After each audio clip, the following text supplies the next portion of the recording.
Indeed, Daima Mimi ni Mkenya. That is a song by Eric Wainaina, and it elicits lots of national pride and patriotism, which is why in the month of October we usually celebrate our heroes on 20th of this month, which is Mashujaa Day. And as we approach that day, we shall be talking to some of the heroes that have been recognized for their efforts that have brought about not only national pride but also inspired a generation. They have contributed to patriotism, contributed to national unity and cohesion. And to that effect, now today we are starting off this series with three Shujaas. On my far left, on my far right is Dr. Mshai Mwangola, who is a performing artist, storyteller and a director in theatre. Welcome to the program. Thank you very much. And also here with me is Jane Ndenga, a sportswoman par excellence.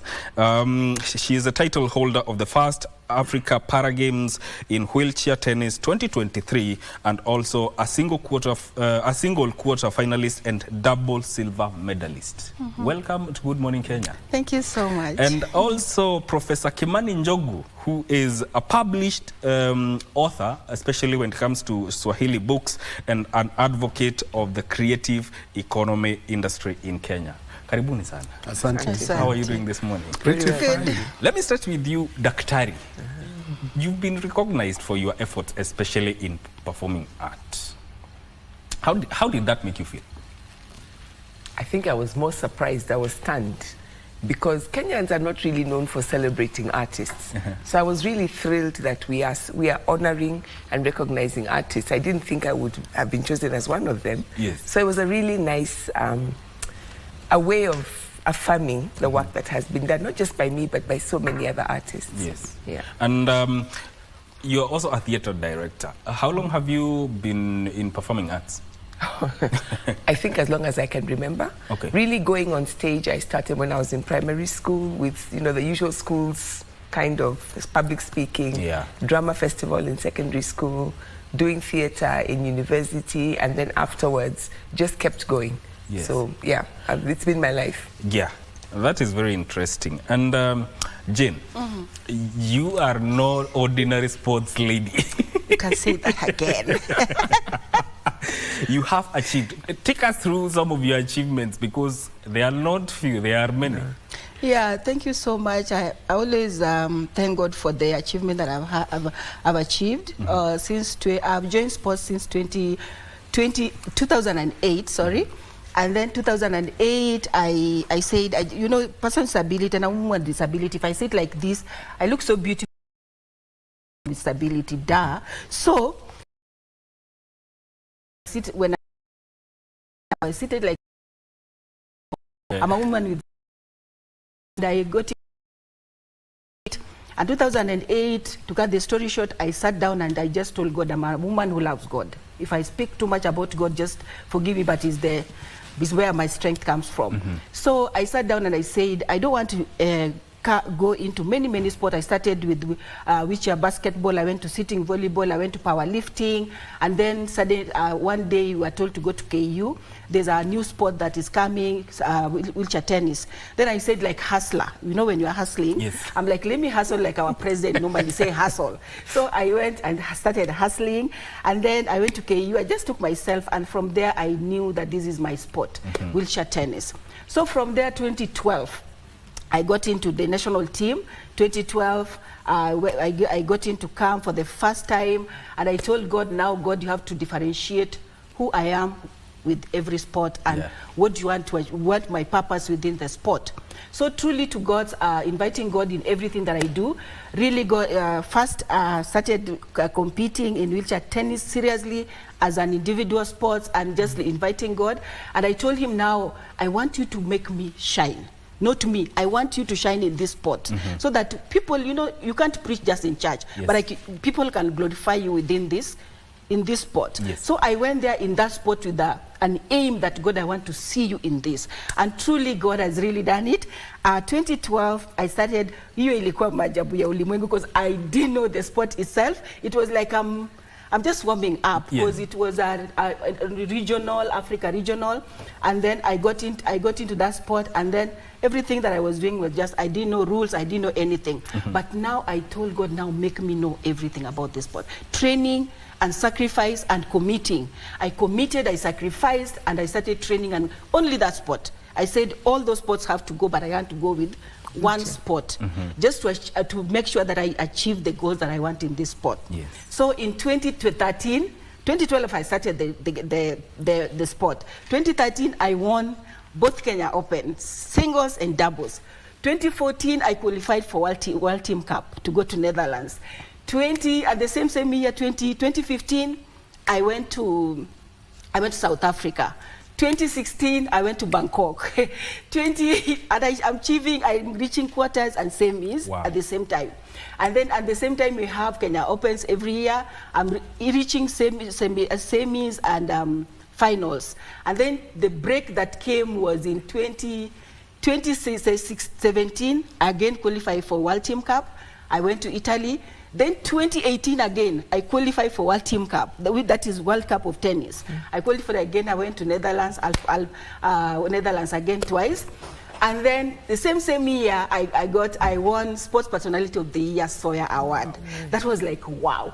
Then I sat down and told God, God, now we are good. We are good. Continue doing that. So 2019, I won silver again, and then I've been praying to at least go for these 3 Commonwealth, All African Games, and Paralympic. Yes. So last year, 2023, God opened the door. I went for first Para Games. And to tell you, I don't know if I'm preaching, but to tell you how God works. Yes.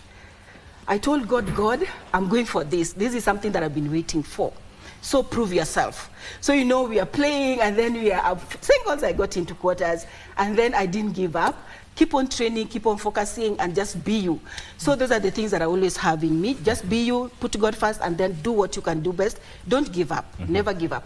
So we were training, and then in that, now we are with my partner, and then first set we lost. Then second set, we are like, now we have to go. No, we got the first set. Second set we lost to Tanzania. So it's tie break. If you all know what tie break is, the pressure and everything. Then my partner told me, Jen, remember, we have to pray. That's what always make us do that. And then we went and told God, God, now change the system of this game.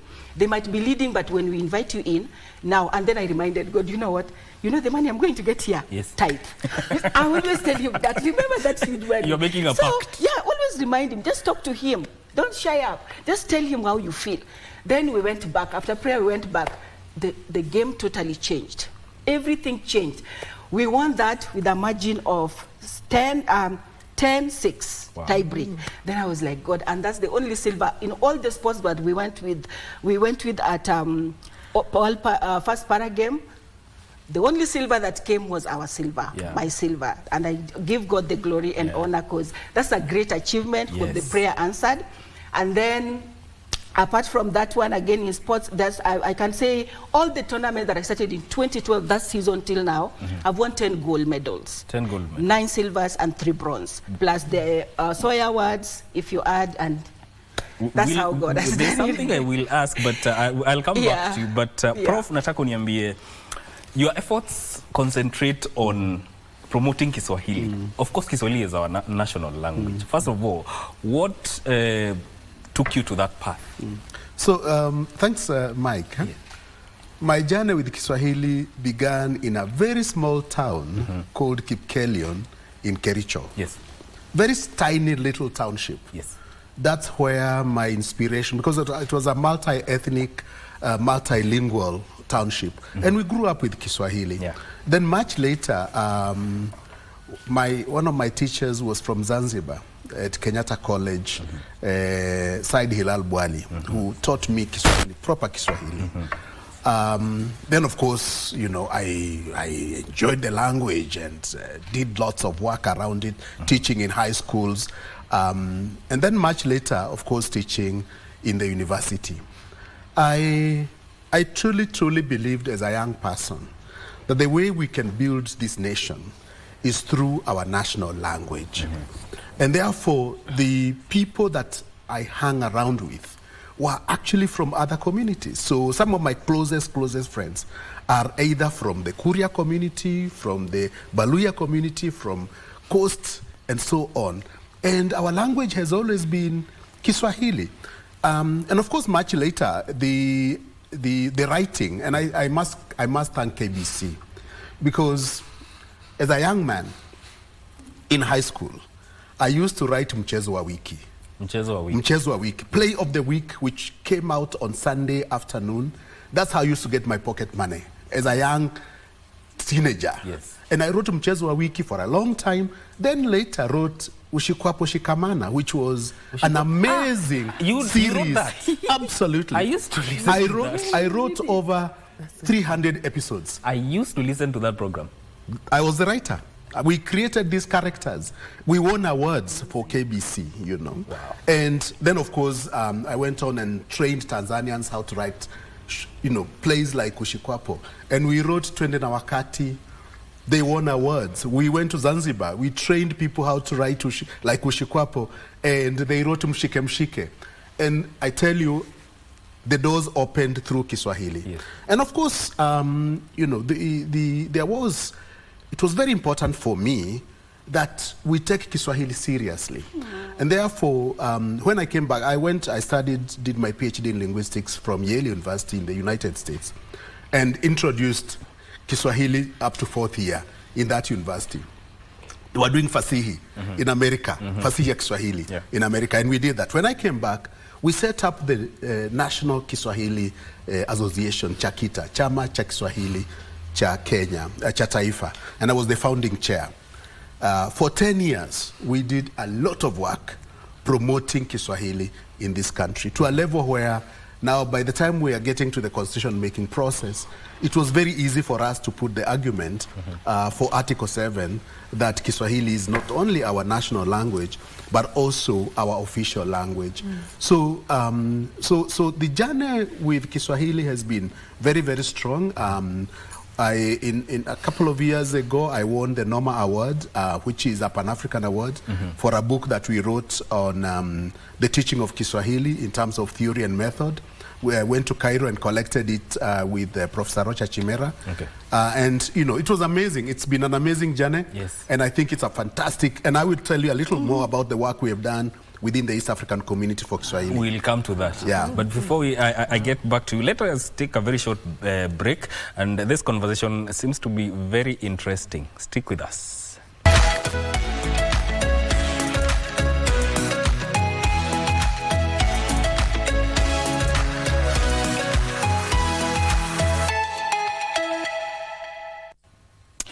Welcome back to Good Morning Kenya. We are having a very fascinating conversation with these heroes whose efforts clearly indicate they have contributed especially to the national unity and patriotism and pride, especially when it comes to sports and international events. Now, Daktari, you have used your performing arts career for advocacy and research. Why is that? Because, we talked about theater. Yes. I'm also very invested in story. And I began to appreciate how much our stories carry who we are. Who we are as people, who we are as a nation, who we are as communities. And I think there's a myth that, when you grow up, stories are no longer important. Exactly. Stories are for children. Yeah. And yes, stories are for children because children are the ones who form you when you're very young. It starts to form your principles, it starts to form your character, who you are, what you believe is important. But they're equally important for us as adults. And so for me, I love stories because stories take you into another world, another space of imagination. And I think apart from entertaining, what we often miss is the layers of meaning and the layers of helping us understand who we are and what the world is.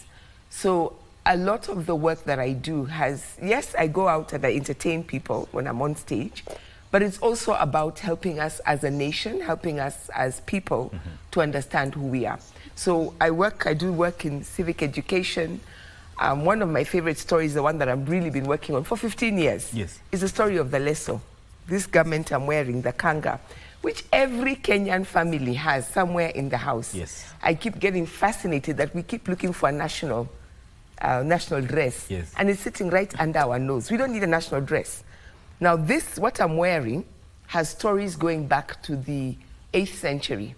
And when you start to look at it, it is story after story after story that holds the being of who we are as Kenyans. I'm working on another performance, which is on Neketilili. Neketilili Wamenza is now recognized to be one, if not the first, but one of the first freedom fighters for Kenya after colonialism. You leave alone the ones who fought against, who resisted. Yes. Then once the colonialism was imposed, the first people to start the fight for what Kenya would become, among them was Neketilili. This woman who had nothing much but who she was and the power of dance and the power of her voice. I think it's important for us as Kenyans to be able to understand, even now we talk about laws, Neketilili led a tax revolt, right? Neketilili was speaking out for young men who were being taken away to work in places that she didn't know if they would come back. These layers of our stories and understanding how we came to be Kenya today, I think are important for us. Yes. So I'm invested in that. And I think it also, from what you've said, it's a way of entrenching our national identity and also knowing who we are as a nation. And I think that captures, performing arts is one of the ways that you can use to capture that aspect. There's also the aspect of using your stories to, you've said, civic education. What has been the impact so far? Well, I chair the board of Raia Trust, which is, we like to think, one of the largest national non-state civic education in Kenya. I have found that when you are working with people, anybody, the thing that touches your heart is when you talk. You tell them about themselves using their stories. So if you just tell people this is the law, right? If you tell people this is the institutions, this is what you're supposed to do, people hear it here.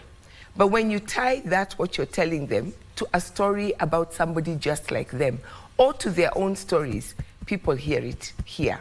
So for me, the biggest impact in Kenya of civic education is where we're able to take things like the constitution or the laws or the policies and make them make meaning to people. And the way you make them make meaning is to show how people, how these things transform their lives. Where it is, pale na kufikia ndani, where it is, it touches you.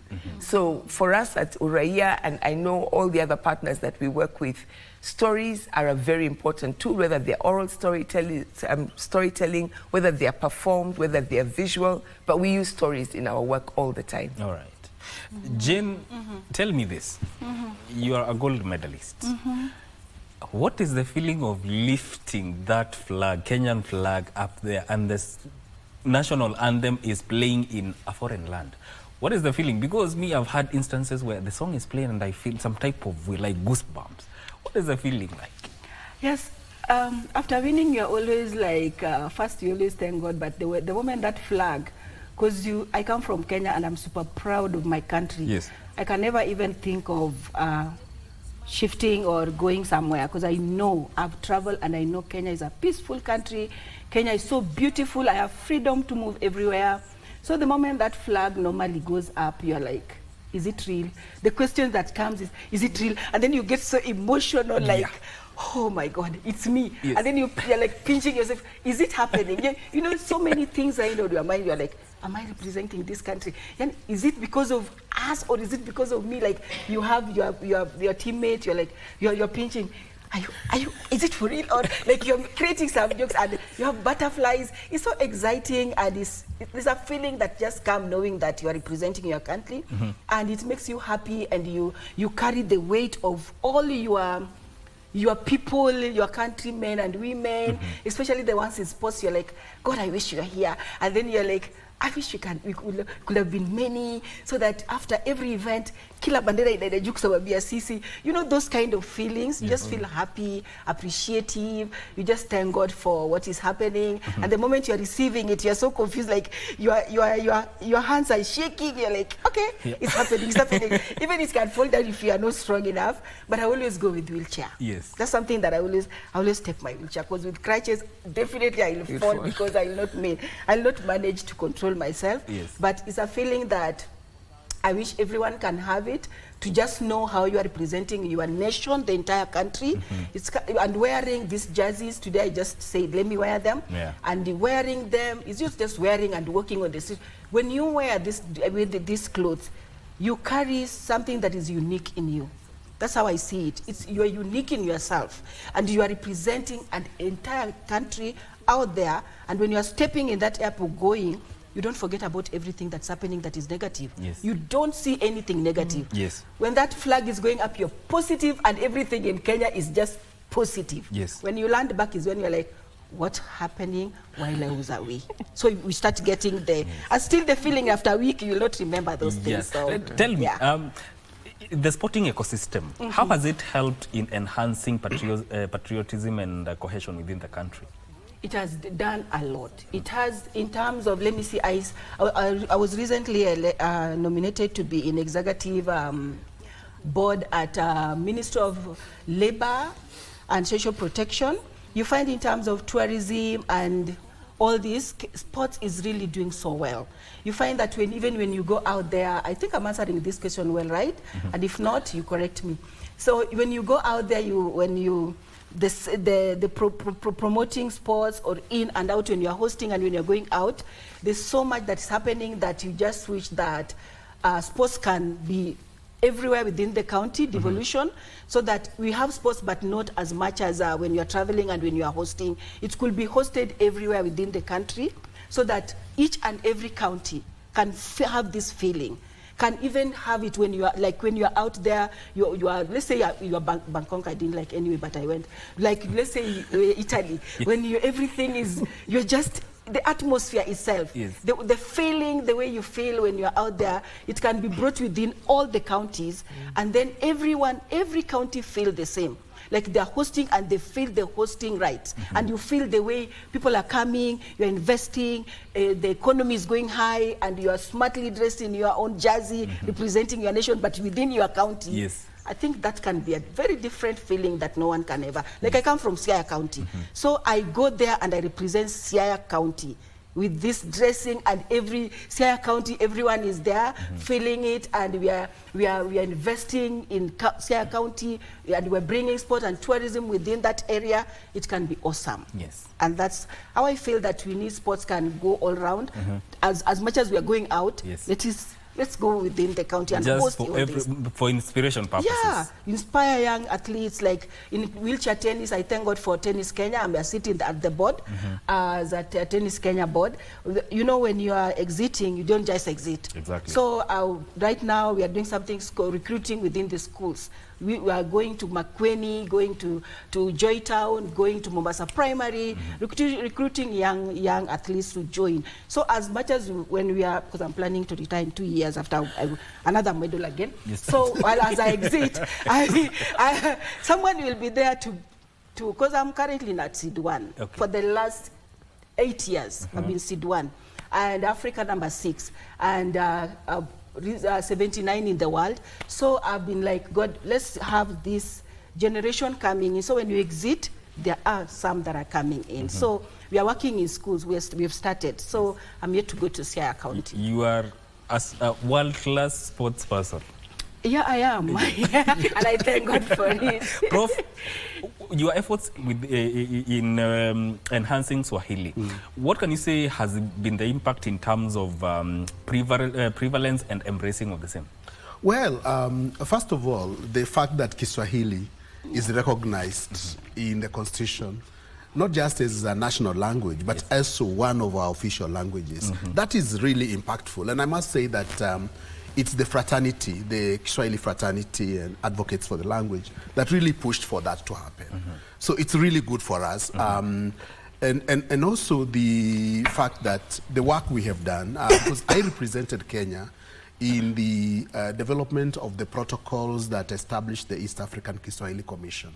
So we were 3 of us. There was me representing Kenya, there was Austin Bukenya representing Uganda, and there was Ann Kishe representing Tanzania. And we actually prepared the documents that helped establish the East African Kiswahili Commission. And that is impactful because it then means that any member any member country that joins the East African community must of necessity introduce Kiswahili within their borders. So South Sudan will introduce Kiswahili, DRC will introduce Ethiopia, once they join the East African community, will have Kiswahili. Somalia will have Kiswahili. What does that mean? It means then that Kenya and Tanzania can provide, the human resources required for the development of Kiswahili throughout East Africa. And we have also really pushed for Kiswahili at the Pan-African level. I sit at the African Academy of Languages, which is headquartered in Bamako, and I sit on the in the Kiswahili Commission within the academy, and we are pushing Kiswahili across Africa. South Africa has introduced Kiswahili within its educational system.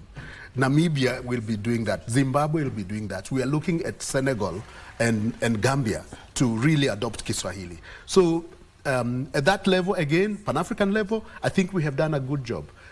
On the 7th of July, the whole world celebrates Kiswahili. So we have World Kiswahili Day, which then means that the whole world is focused on this East African language.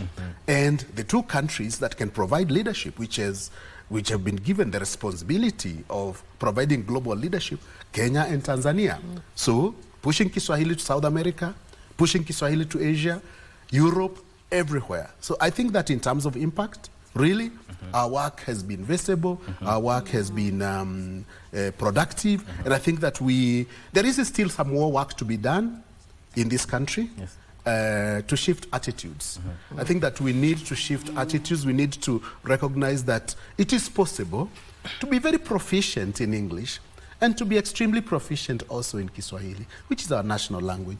There should be no excuse for any Kenyan not to be able to communicate in Kiswahili. We should have a national Kiswahili council. We have been pushing for this for some time. We have supported the ministry to establish the council, as well as the legislation that's required to operationalize that council. But we do require it as a matter of urgency, because we are losing very many opportunities. Many countries want to recruit Kiswahili teachers, but we don't have a platform for that recruitment. And Kenya needs to move very fast to seize that opportunity. There is no reason for foreigners who get work permits in this country not to show proficiency in Kiswahili.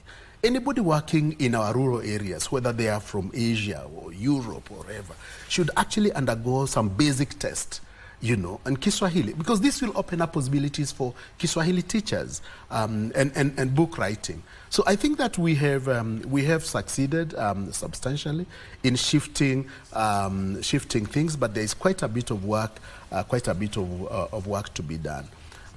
Recently, Alamin Mazrui and I wrote a book on Kiswahili and how it has been enabled globally through the experiences of war. So the Cold War, the First World War, the Second World War, and the current tensions between China and America and so on.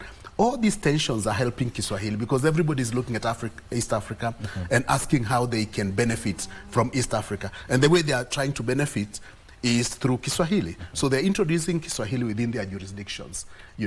China is doing that, Korea is doing that, Japan is doing it, South America, Colombia will be introducing Kiswahili, and so on. So we have discussed that substantially. Yes. The book was published last year, and we are writing very many other books. I mean, I have co-authored the Kamusi ya Karne ya 21 with Shafi Adam Shafi and Professor Mde from Tanzania, which I think is one of the good monolingual kamusis used in all our Kenyan schools.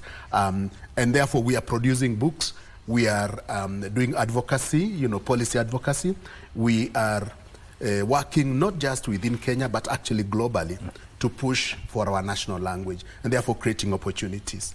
So that is one of the areas that I'm doing quite a bit of work, and I'm really proud of the work we have done. Okay. Daktari, as a performing artist, what values drive your craft? And how do you use that to inspire national cohesion, unity, and patriotism? I think the most, for us, one of the values is truth-telling. I think the value of the imagination because for many Kenyans, I think just understanding who we are is one thing. Understanding who we can be, that's a whole other different area. And for the performing arts, I think we are the people who go in and grapple with the questions. Where have we come from? What are we today? And where can we go? We are the ones who hold the memory of this country. We are the ones who hold the memory of our communities. We're the ones who hold the memory of the people who have come before us. That inspires us today. Because, you know, you can be in a space where all you see, you know, you talked about when you come back, and sometimes the challenges that you're in seem so big. But really, you look at it and you say with every challenge is an opportunity. And I think what the performing artists do is while they carry with them the past and they carry with them the challenges that were overcome in the past. You know, today, sometimes I look at ourselves and I say where we are today. Think about where our grandparents were in the colonial times. Think about what they overcame. Even if you just think about your own parents, think about your family history. And then you encourage yourself. You say, you know, for those who are people of faith, you say, look at what God has done. Surely will God not do it today? Exactly. Surely doesn't God have that vision for the future? For those who say that they have these bloodlines or they have these community lines, they have these ancestral lines, we then realize that Kenya didn't just come. Kenya didn't just happen. There are people who fought for Kenya to be today. Prof had mentioned the making of the Constitution, that Kiswahili didn't just end up just by accident where it was. The flag we have isn't just a flag.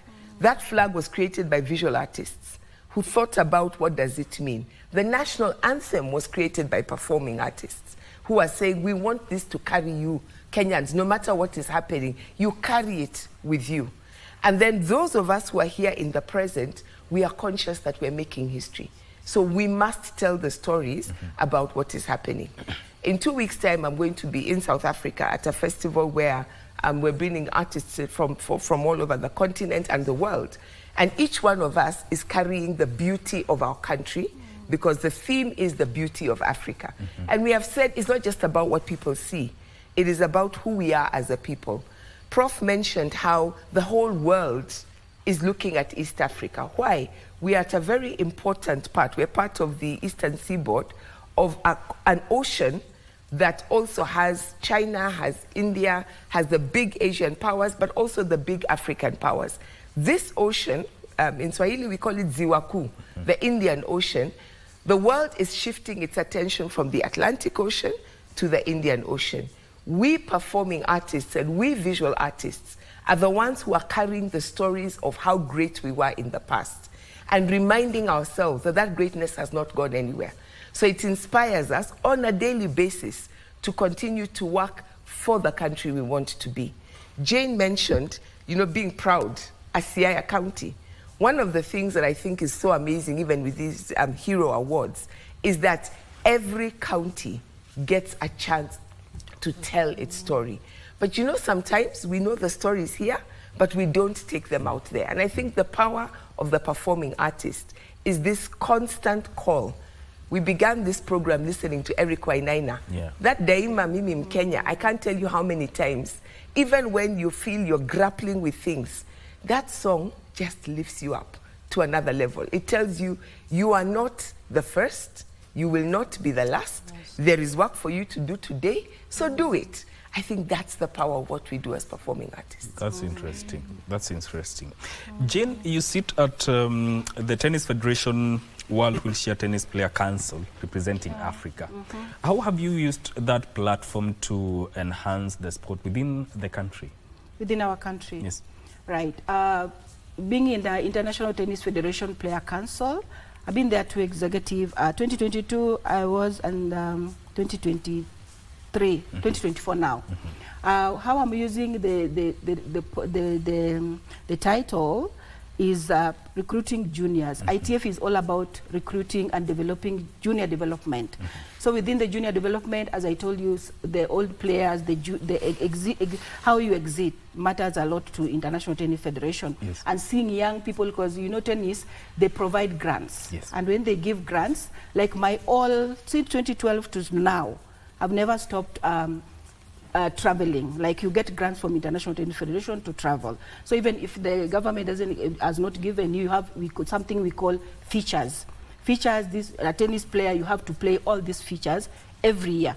So in that seat, I'm using it to develop young athletes within the counties. Right now, I told you we are in Joytown, we are in Makueni, and we're in Mombasa County. And then another thing that I'm doing within the region is encouraging not only Kenya only, but I'm representing Africa. So Morocco, South Africa, all those, and Ghana, we are trying to come together and see how we can recruit young juniors to have development program within Africa, where all the young athletes, we can even host junior features, or we can even host junior tournaments within our country or in other Africa region. Another thing also to identify the juniors that have progressed from one level, because we have if you start tennis, you can't just start and get where I am right now. You have to go one process where you start with the ITF tennis, rackets, and then you go to different balls, blah, blah, blah. That training process. Also, we are trying to bring that into our country. And Tennis Kenya, we are really, I can appreciate, we are doing the best. Because even you can see we produce Angela Okitoi, and others are coming, and she has played in Grand Slams. In fact, all of them.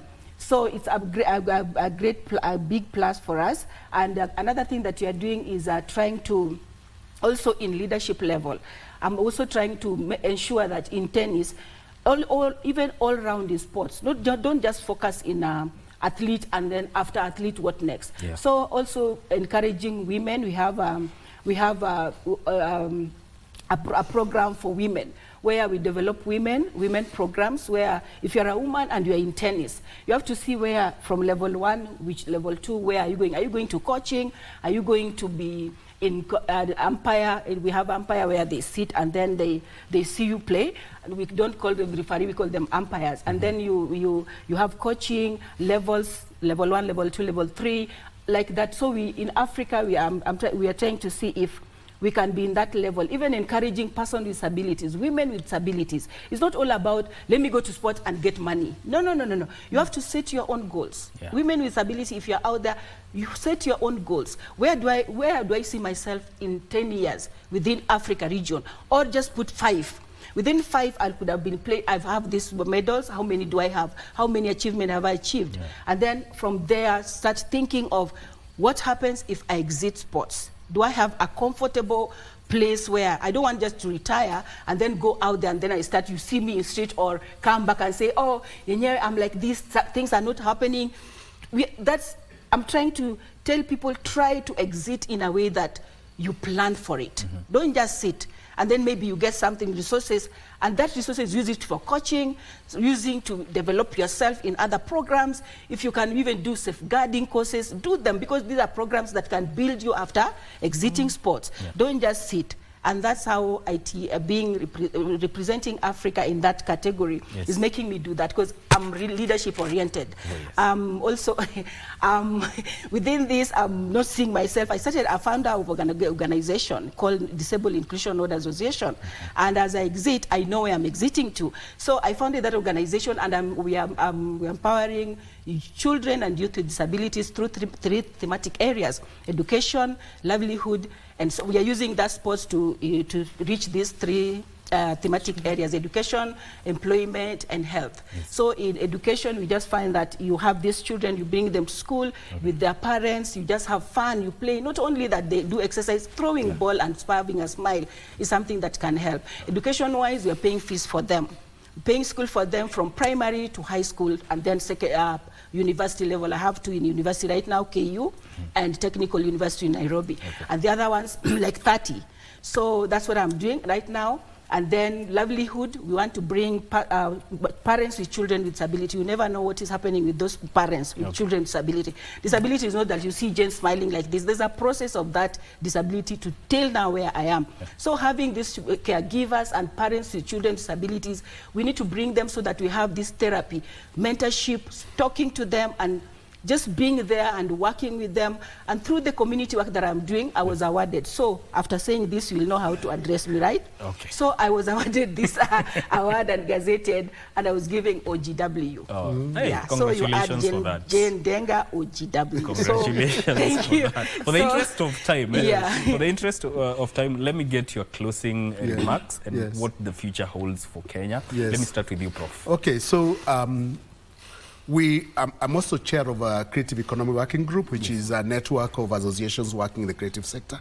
I think that there is a tremendous opportunity for investing in cultural and creative industries in our country. I think that we need to find ways in which we finance the musicians, filmmakers, the performing artists generally, people in the creative sector, financing them, developing a facilitative environment for them, investing in our languages as engines of development and so on. So I think there is a huge future, but we need to be very deliberate in investing in that future. Okay. Yeah. Daktari, your closing remarks. I'd pick up on what Prof said. Culture is the foundation of the nation. That's what the Constitution tells us. Yeah. I think Kenya must invest in the nation by investing in culture. And culture is wide. It is the arts, it is the performing artists, the visual artists. It's people who work on cultural processes. Not just the professionals, but all of us. All of us should be artists. All of us should be thinking consciously about culture, and all of us should be building towards a national culture, something that can make us proud wherever we walk about in this world, to say we are Kenyans. Okay. Jane Denga, OGW. Thank you.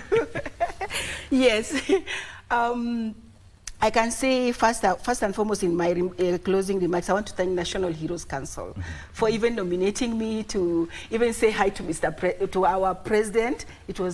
I was so happy to even say hi to him and even receive the medal from him. It was awesome.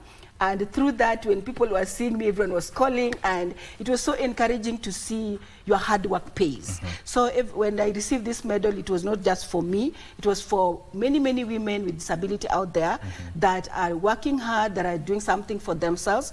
And for my parting shot is, in sports, let's invest more, let's invest and let's sacrifice, and let's prepare the team early. Prepare them so that they can do better and they can do well, so that they can come back and get these achievements. And as our parents with children with disabilities, this is my humble request, please encourage your children. Don't just close them in the house. See the potential in this child, bring them out, start training them early. Even kama ni kucheza tu, let them play, let them have fun, let the smile come out. And through that smile, you will see something that they might achieve. And then God in his own side will bring this child, and he or she can be a great person like me in the society. All right. Asanteni sana. Asanteni sana. That is Daktari Mshai Mwangola and Jane Denga, OGW. And Professor Kimani, you can say that our again. national heroes, talking to us about their achievements and how they have inspired patriotism, cohesion, and unity within the country. This is where we end this conversation, but don't go too far. Vivian Ndegwa is coming back with more, but before then, here's the weather report. My name is Mike Migwe.